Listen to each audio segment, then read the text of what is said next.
everyone, welcome into the Flippin' Hippos YouTube channel. I'm Star, the Flippin' Hippo, and this is part 1 of my bullet journal series for 2021.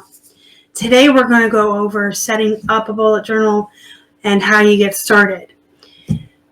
I think the best part about bullet journals, the part that I like the best, is that anything works. You could have a hardbound journal, a blank book that you buy at the bookstore or Walmart or Target or anywhere. You can have a softbound journal. You can have a big one, a small one. I've had before one that was really large. It was almost a little too big, but I really liked it. You can have one this size. You can have one this size. I'm sure you guys have been in the stationery aisles at the store and seen all the different kinds of blank books and journals that are available out there.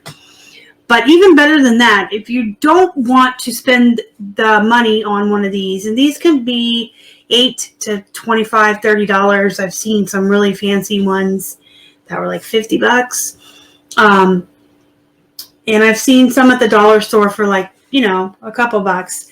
But if you don't want to get one of these, you can literally go and get a spiral notebook that you can get for 50 cents at Walmart, and you can make your bullet journal in that.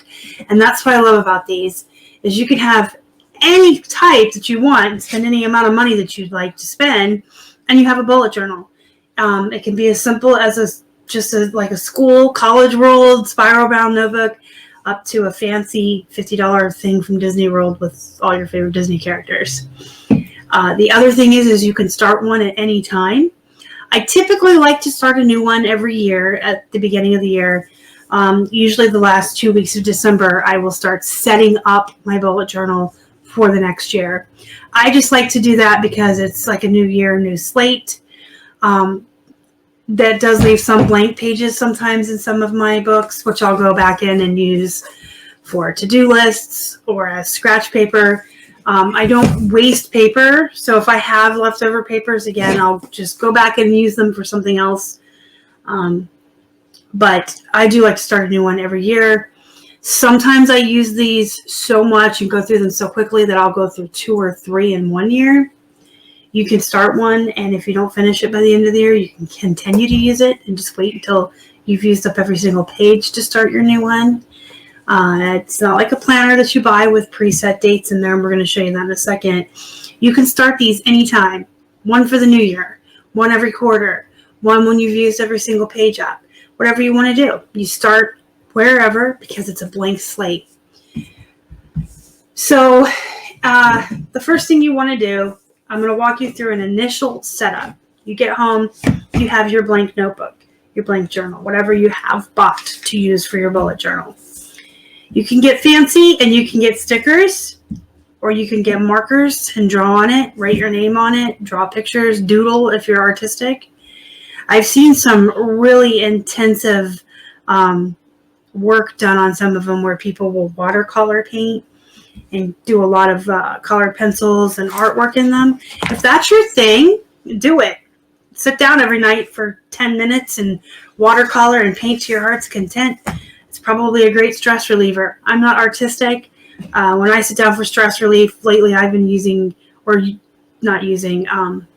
doing those diamond dot paintings, which, by the way, diamond dot paintings are such a stress relief. I can literally feel my anxiety just like falling off of me with every single dot I put into the painting, and my OCD loves it because you're just doing the same repetitive organized action, and you're matching a color to a symbol. If you're not familiar with diamond dot paintings, they're kind of like cross stitch, but it's just a sticky page that has color by number basically, but you're putting these little plastic shiny dots on there.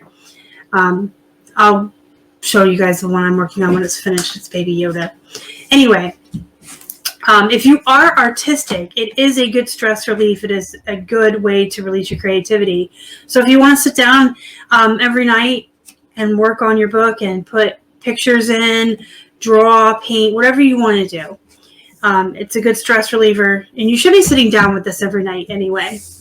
It should become a habit. We're going to go over that in part 2. I'm not that artistic. Again, if I need stress relief, I've been doing my diamond painting.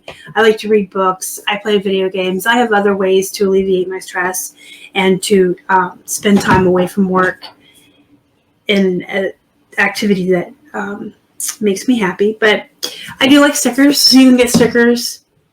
I just put stickers all over mine. You guys will see I have a Post-it note there. That's just covering up our phone numbers. So you get your book home. If you want to decorate it ahead of time, you can. And then the next thing you want to do is start numbering your pages. Now, you don't have to go through and number every single one of these pages because that's going to take a lot of time.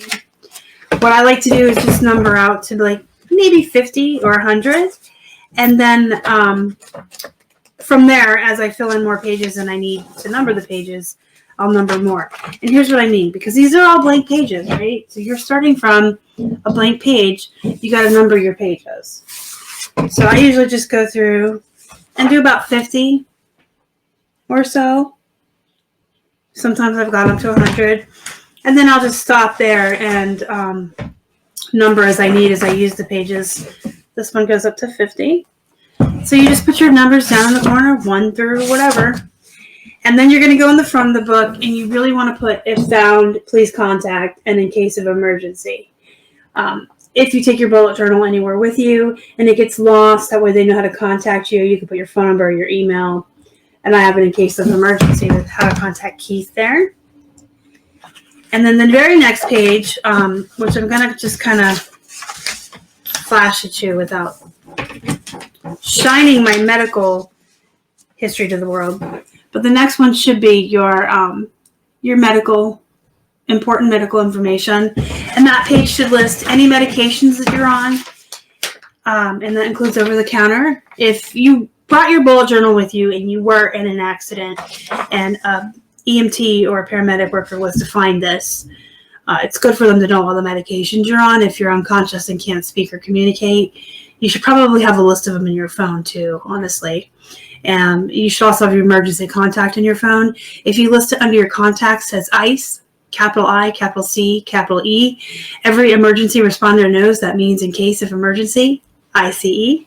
Put that in your phone with who you want them to contact in case of an emergency. Put a list of your medications in there as well, but put them in your bullet journal.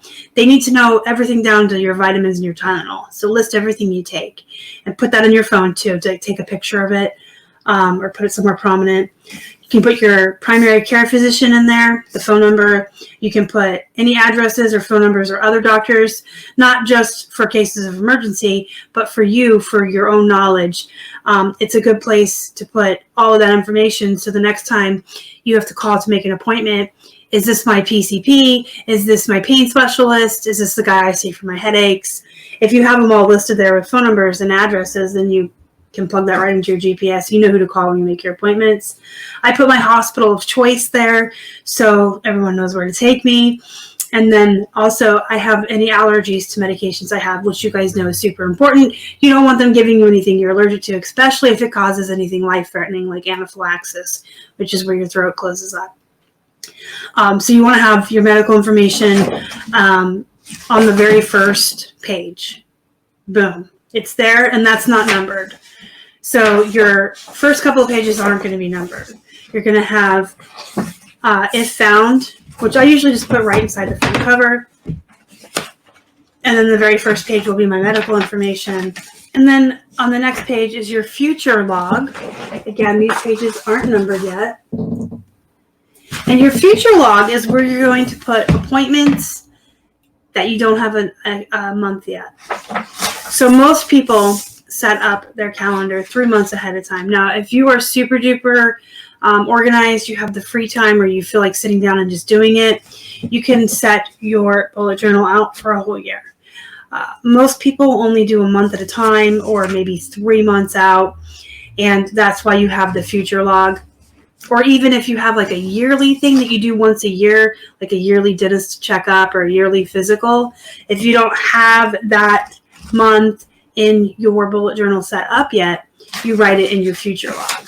So if you make an appointment for your annual physical for next January and your annual dentist appointment for next January, then you would just write that in your future log so you know to put it in 2022 when you set up January. You're going to check your future log all the time as you set up new months. And by new months, I mean this. Because this isn't a planner and you're working with blank paper, this is typically how your calendar is going to look for the month. You're just going to put the month name at the top. You can put the year too if you'd like. And then 1 through 30 or 31, however many days that month has. And then you just put the day of the week next to it, abbreviated. I do dual colors. I try to like color coordinate for the month or the year. So you'll see like December was red and green. February's pink and red for Valentine's Day. So, I have 4 this time. I must have been feeling really froggy. So you can see light green and dark green for March because of St. Patrick's Day. So I set up 4 months ahead of time in this one. So if I set an appointment for April or further in this year, I don't have that month yet to write it in. So I would put that in my future log or anything for next year. Now, at the end of March, towards the end of March, I'll sit down and do another 3 to 6 months setup, and I'll check my future log. And if anything's in there for April, May, June, July, whatever months I'm setting up, I can put them in that month. And then you can see that I also put a place for notes, just in case I want to write anything important that happened or important that I need to do that month. And then, so that's what your future log is for. So you have numbered your pages, you've decorated your book, you've put if found, please contact.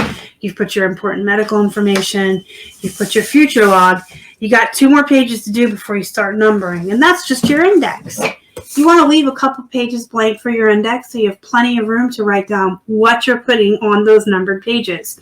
And this is the part where a bullet journal starts to make sense. When you start thinking about putting in calendars and weekly lists and to-dos and routines and your weight loss tracking and ideas for your videos and maybe some list for moving and your to-dos and your projects, you start thinking about cramming your whole life in one blank book. You think, oh, that's going to be a hot mess. It's not, because you're numbering the pages and you're keeping an index. And you're clearly writing what page has what. So page 1 is December of 2020. You can see my months all the way through page 4. And then I have my weekly planner, which I'm going to show you in just a second, on pages 5 to 34. And then I have a packing list. I'm keeping track of my weight loss for the year, video ideas, routines, the zones that ties in with Fly Lady. I know you guys have heard me mention her before. Fly Lady does a system to organize your life and declutter, and just has you do different routines in different zones of your house to keep it clean. Look up Fly Lady if you haven't. And then you can see all the way down. So if I wanted to add in here dog breeds I want to research before I buy, then I would put page 53, dog breeds. I mean, you can put anything in here. It should be your whole life. Bullet journal is supposed to encompass or replace a planner and encompass all of the things in your life that you need to do. So we have the calendars, and again, you can set up as many as you want ahead of time. And then you need to decide if you really want to do a daily calendar or a weekly. I recommend having the monthly like this, because you can look at the whole month at a glance and you can put your appointments in ahead of time. But then I also recommend having at least a weekly, if not a daily. We're going to get into that in part 3, where I talk more about calendars, the pros and cons, but I actually prefer the weekly, and then I can have separate to-do lists if I need to, and I have my routines in here. So I would always put at the top the week, and I go Monday through Sunday, so that's December 21st to the 27th, and then I have each day with the day of the week, and then notes in there of to-dos I need to do, things I needed to get done, just daily stuff, groceries, pay bills, filming day, go to Walmart, dinner, Keith's grandparents, make a salad tonight because I was prepping lunches, I guess. You can see there's a lot more stuff on the weekends where we try to catch up on work around here. But then I would just go out as far as my calendar. So since I went through March, I just kept going page after page, switching colors when the month switched. And you guys see a lot of different colors in here. I color code everything, which you are more than welcome to do. Or you can do your whole bullet journal in just a black or a blue pen. I mean, there are really no rules to the bullet journal. The only thing that's super important is that you have your page numbers and your index. Because if you don't have your page numbers and your index, you're going to get lost. You're going to have too much information and you're going to be flipping through and not knowing what's going on. You need to have your page numbers and your index, but after that, you can do whatever you want. You can do 6 months, a year, whatever you guys want. You can put anything in here. So I went all the way through the end of March. And then after that, I've got some ideas for videos. Sorry, covering up some personal information there. And then just on through. And routines are going to either be done daily on your calendar, or you can write one routine out if your days tend to be the same, if you do the same thing. And we're going to talk about that in part 2 in routines. But just to give you guys kind of an idea, I do have the same morning routine. I do the same tasks each morning, and then it will differ from there. But each Monday is the same as every other Monday. Every Tuesday, I do the same routine. I'll get more into that in part 2 and help you guys figure out your routines. I put my chores in with my routines as far as the chores I do daily based on the Fly Lady system. And then I have my zones in here so I know where I'm at, what I'm working on. Yeah, I mean, this, you could put whatever you want in here. I have like our preferred neighborhoods in Florida there and a to-do list to get ready to move. You can put a daily to-do list in here every single day. If your routines aren't as routine as mine, if it's going to be different every day or different from week to week, you would want to do one each night for the next day. Or you can put that in your weekly calendar, which is what I tend to do. You can keep track of your mileage in here for taxes. There's a lot you can do with this. I know that a lot of people use their phones nowadays for pretty much everything. And I am a dinosaur. But I really do love my bullet journal. And I put everything in here. This one's just getting started. It's not even 3 weeks old.